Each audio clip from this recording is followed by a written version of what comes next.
नमस्कार मित्रों, आज हम ग्रहों की बात करते हैं।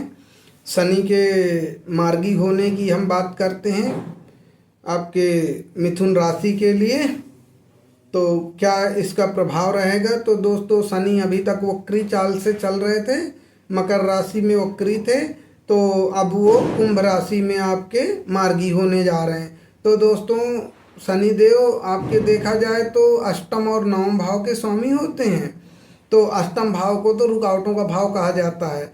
अब शनि जब दसम भाव में जाएंगे तो आपके कार्य क्षेत्र में और आपकी क्षमता को साबित करने के मौके प्रदान करेंगे। और शनि के इस गोचर के दौरान आपके खर्चों पर नियंत्रण रहेगा और व्यापारिक जीवन में पारिवारिक जीवन में आपको कुछ उतार चढ़ाव देखने को मिल सकते हैं। तो उसके लिए थोड़ा बहुत आपको ध्यान देना होगा। तो जब ये अभी आपके इधर शनि अष्टम और नवम है तो आपके भाग्य भाव में अभी शनि मार्गी होने जा रहे हैं। तो भाग्य भाव में जब मार्गी होंगे तो आपको कुछ चीज़ों की सावधानियां करनी होंगी। आपको जो है कुछ आपको अपने जीवन साथी के साथ संबंधों को थोड़ा मधुर बनाए रखना होगा। आपकी इच्छाओं की पूर्ति करेंगे, आपके भाग्य को आगे बढ़ाएंगे और आपको भाग्य साथ मिलेगा। आपके कैरियर में दोस्तों स्टेबिलिटी आएगी, सफलताएं मिलेंगी। तो आपको बहुत ज़्यादा परेशान नहीं होना है, क्योंकि आपके लिए शनि रुकावटों के भाव में अभी तक जो थे वहाँ से अब निकल रहे हैं। तो जो रुकावटें थीं वो अब समाप्त होने जा रही हैं अभी, क्योंकि मकर राशि आपका अष्टम बनता है, उस हिसाब से वो रुकावटें डाल रहे थे। तो अब शनि देव आपके रुकावटों के भाव से निकलकर वो अपनी स्वराशि में ही वो मार्गी हो रहे हैं। तो अब आपको लाभ देंगे, वो आपका भाग्य भाव है। तो आपको मिला जुला परिणाम मिल रहा था, अब आपको अच्छा परिणाम देकर जाएंगे।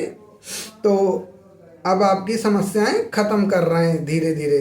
ठीक, तो ये आपके लिए इनका वो रहा। अब हम सूर्य की अगर बात करें तो सूर्य देवता इस समय आपके वृश्चिक राशि में जा रहे हैं।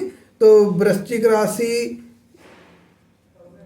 आपके जो है षष्ठम राशि है आपके लिए, और बुध वहाँ पहले से मौजूद हैं। तो सूर्य और बुध का प्रभाव आपके लिए एक तरीके से कहें कि आपको भाग्योदय लाएगा आपके जीवन में, सूर्य का प्रभाव। और सूर्य और बृहस्पति के बीच में समसप्तक योग बन रहा है, तो वो आपके लिए बहुत लाभकारी रहेगा। इस समय बेसी योग का भी प्रभाव रहेगा। तो सूर्य के गोचर से क्या रहेगा कि आपकी जो नौकरी है, आपका व्यापार है, उसकी स्थिति बहुत अच्छी रहेगी, बहुत अनुकूल हो जाएगी। और ये चीज़ें आपके लिए बहुत लाभकारी होने जा रही हैं, क्योंकि इसका जो है अभी सूर्य क्या कर रहे थे, तुला राशि में नीच के होकर बैठे हुए थे, जो नुकसान पहुंचा रहे थे। कहीं ना कहीं आपके लव रिलेशन में प्रॉब्लम रही होगी, क्योंकि वो आपके पंचम भाव में आपके जो है वो नीच के होकर बैठे हुए थे। ब्रेकअप सिचुएशन आई होगी आपकी लव लाइफ में, बहुत परेशानियां आपको क्रिएट किए होंगे इधर एक महीने। तो अब वो सब चीज़ें अच्छी होने जा रही हैं, क्योंकि आपके वो प्रेम भाव से निकल चुके हैं। तो अब आपका प्रेम भाव एक्टिवेट हो जाएगा, अब आपको बहुत परेशान नहीं होना है। तो ये बहुत अच्छा परिणाम देने जा रहे हैं, क्योंकि ये बुधादित्य राजयोग बनाए हुए हैं बुध के साथ। और आपके दोस्तों जो भाग्य भाव है वहाँ शुक्र विद्यमान है, और शुक्र देव भाग्य नहीं आपके सप्तम भाव में जो आपका पारिवारिक ग्रह है, मतलब आपके जो स्पाउस का घर है, सातवें घर में आपके शुक्र विद्यमान है। और शुक्र और बृहस्पति एक दूसरे को सीधी दृष्टि से देख रहे हैं, वो एक दूसरे के घर पे विद्यमान है। तो इस समय बृहस्पति आपके द्वादश भाव में विद्यमान है और शुक्र आपके सप्तम भाव में। तो अब आपकी जो लव लाइफ में दिक्कतें थी, पारिवारिक जो दिक्कतें थी, वो आपकी बहुत अच्छी हो जाएंगी। तो अब आपको अपने परिवार से सहयोग मिलने लगेगा और इस कारण से आपके सभी समस्याएं खत्म हो जाएंगी और जो नए नए आपको अवसर मिलेंगे नौकरी पेशा के, और जो लोग अविवाहित हैं खासकर उनके लिए विवाह के प्रस्ताव आएंगे, बहुत अच्छे अच्छे विवाह के प्रस्ताव आएंगे। आपका विवाह तय होगा, शादी होगी। आपके पार्टनरशिप में अगर कोई काम कर रहे हैं या शुरू करने वाले हैं तो वहाँ आपको बहुत लाभ मिलने वाला है, क्योंकि आपको कारोबार में बहुत अच्छी सफलता मिलने जा रही है। तो कैरियर की दृष्टि से देखा जाए तो बहुत अच्छा होने जा रहा है। अब आपको बहुत ज़्यादा परेशान नहीं होना है, तो ये आपके लिए शुभ फल कारक रहेंगे और शुभ फल आपको देने वाले हैं। और मंगल आपका जो है क्या करेगा कि आपके इस समय द्वितीय भाव में गोचर कर रहे हैं, यानी धन के भाव में। तो धन की कमी को तो दूर करेंगे मंगल, क्योंकि पावरफुल हैं। भले वो नीच के होकर बैठे हैं तो क्या हुआ, लेकिन वो पावरफुल रहते हैं। मंगल तो पावरफुल ही हमेशा से होते हैं। तो धन की कमी तो बिल्कुल नहीं कराएंगे आपको। परिवार के साथ अच्छा तालमेल रहेगा, बड़े भाइयों से प्रेम भाव बना रहेगा। आपके धार्मिक कार्यों से जो भी आप करेंगे वहाँ से खूब आपको शुभ फल मिलने वाले हैं। तो आप बिल्कुल ना घबराइए, क्योंकि अब चीज़ें सब बदल रही हैं। और ये ऐसा समय चल रहा है, ये इस समय का, ये नवंबर दिसंबर का, जहाँ पर आप देखिए तो सबके लिए लगभग लाभ होता दिख रहा है। कोई जितनी भी 12 की 12 राशियाँ हैं सबों को बहुत अच्छा लाभ मिलने जा रहा है। तो ये होना ही चाहिए, क्योंकि लाभ कैसे मिलता हमको, हम स्वस्थ हो जाएं, हमारी बीमारियां दूर हो जाएं, हमें करियर में कारोबार में सफलता मिलने लगे। हम अगर तैयारी कर रहे हैं, पढ़ाई लिखाई कर रहे हैं, तो वहाँ हमें नौकरी लग जाए, या नौकरी में तो हमें तरक्की हो जाए। तो ये इस समय सब कुछ अच्छा करने जा रहे हैं। और राहु आप देखिए तो राहु मीन राशि में बैठे हुए हैं, तो वो आपके इस समय दशमेश होकर बैठे हुए हैं।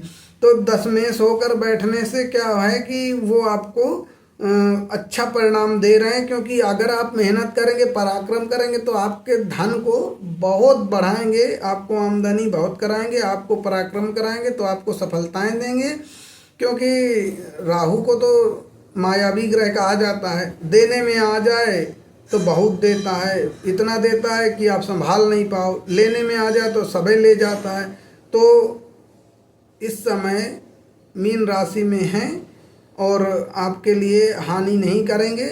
ये कैरियर में आपको और नौकरी में आपको फ़ायदा देकर जाएंगे। तो आप ये समझिए कि आपके कर्म भाव में है, तो आपको कर्म के अनुसार आपको फल तो देना ही देना है उनको। ये आपके लिए बेनिफिट रहेगा। तो दोस्तों ये सब बहुत अच्छा करने जा रहे हैं। और बृहस्पति देव आपके द्वादश भाव में बैठे हैं, तो इस कारण से वो भी आपको लाभ करा रहे हैं। क्योंकि जब कोई पॉजिटिव ग्रह अगर पापी घर में भी बैठ जाता है ना, तो भी वो आपका हानि नहीं करता है। और इस कारण से ही आपको अच्छा परिणाम मिलेगा। और सबसे बड़ी बात आपको बताऊं, जो केतु हैं, केतु महाराज ने अपना नक्षत्र परिवर्तन किया है। वो अभी हस्त नक्षत्र से निकलकर 10 तारीख को ये आपके उत्तरा फाल्गुनी नक्षत्र में आ गए हैं, जिसके कारण अभी 20 जुलाई तक रहेंगे। तो ये आपको बहुत अच्छा परिणाम देने जा रहे हैं, क्योंकि उत्तरा फाल्गुनी जो नक्षत्र है वो सूर्य देवता उसके देवता हैं, मतलब शासक ग्रह हैं सूर्य। तो सूर्य का प्रभाव होने के कारण आपके अंदर साहस पराक्रम लाएंगे। तो अब जब आपके अंदर साहस होगा, पराक्रम होगा, तो आप अच्छा ही करेंगे। तो ये आपको बहुत अच्छा परिणाम देकर जाएंगे। अच्छा दोस्तों, अगर किसी को लाभ नहीं मिल पा रहा है या पूर्ण लाभ नहीं हो पा रहा है, तो उसके लिए दशा अंतरदशा प्रत्यंतर दशा जिम्मेदार होती है। कई बार क्या होता है कि दशा ही ऐसी चलती है कि ग्रह गोचर कितना ही अच्छा हो जाए, वो आपके लिए उतना लाभ नहीं दे पाता है, तो उसके लिए दोस्तों ये देखना पड़ता है कि क्या उपाय करना है। तो फिर उसी अनुसार उपाय करना पड़ता है, क्योंकि आपका जो जन्म होता है वो एक नक्षत्र में भर नहीं होता है, एक नक्षत्र के 4 चरण होते हैं। किस चरण में होता है हुआ है वो मायने रखता है, क्योंकि हर एक चरण के देवता बदल जाते हैं, हर एक चरण के तारा बदल जाता है, स्टार बदल जाता है, जिसकी एनर्जी से आपके अंदर जो आपकी पर्सनैलिटी बनती है, जो आपके अंदर गुण अवगुण आते हैं, वो नक्षत्र के चरण के अनुसार आते हैं। तो वो बहुत मायने रखता है, इसीलिए कभी कभी किसी को लाभ नहीं मिलता। लेकिन अब ये कोई 12 की 12 राशियों के लिए नवंबर दिसंबर का जो समय चल रहा है ये लाभकारी समय है, कैरियर में सफलता का समय है, और आपका नौकरी रोजगार सबके लिए सफलता का समय है। लव लाइफ के लिए जिनकी शादियां नहीं हो रही थी उनको शादियां हो जाएंगी, जो लोग को बच्चे नहीं कंसीव हो रहे थे तो वो भी होगा, जिन लोग की लव लाइफ डिस्टर्ब हो गई थी वो अच्छी हो जाएगी, जिनका अपने जीवन मतलब पति पत्नी के जिनके झगड़े फसाद हो गए थे वो सब भी राशियों के लिए बहुत अच्छा होने जा रहा है ये समय। तो घबराने की जरूरत नहीं है और लाभ अच्छा मिलेगा। तो आप लोग इस वीडियो को देखिए और लाइक शेयर कमेंट कीजिए, बताइए कैसा लगा ये वीडियो। तो हम मिलते हैं अगले वीडियो में, और चैनल को सब्सक्राइब कीजिए। कोई अगर आपका क्वेश्चन है, कोई समस्या है तो आप हमें कमेंट कीजिए, हम आपको अवश्य जवाब देंगे और उचित और सटीक जवाब देंगे। तब तक के लिए धन्यवाद, मिलते हैं फिर अगले वीडियो में।